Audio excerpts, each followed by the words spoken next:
হজরত ইসহাক আলাইহিস সালাম থেকে সৃষ্ট হয় বনি ইসরাইল তথা ইহুদি জাতি। অন্যদিকে হজরত ইসমাইল আলাইহিস সালাম থেকে সৃষ্ট হয় হজরত মুহাম্মদ সাল্লাল্লাহু আলাইহি ওয়াসাল্লাম এবং মুসলিম জাতি।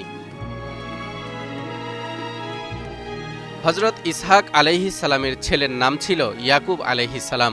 হিব্রু ভাষায় তার উপাধি ছিল ইসরাইল, যার অর্থ আল্লাহর বান্দা। এ কারণে তার সন্তানদেরকে বলা হয় বনি ইসরাইল বা ইসরাইলের সন্তান। পরবর্তীতে এরাই ইহুদি জাতি নামে পরিচিতি পায়। এ জাতির হেদায়েতের জন্য আল্লাহ তাআলা হজরত মুসা আলাইহিস সালামকে তাওরাত দিয়ে পাঠিয়েছিলেন। অথচ অবাক করার মতো বিষয় হল, ইহুদি নামটি মুসা আলাইহিস সালামের মৃত্যুর অনেক পর এসেছিল। কাজেই একথা কোনোভাবেই বলার সুযোগ নেই যে ইহুদি ধর্ম হজরত ইব্রাহিম বা মুসা আলাইহিস সালামের প্রবর্তিত, কারণ তারা দুজন সহ সকল নবী ইসলামের অনুসারী ছিলেন।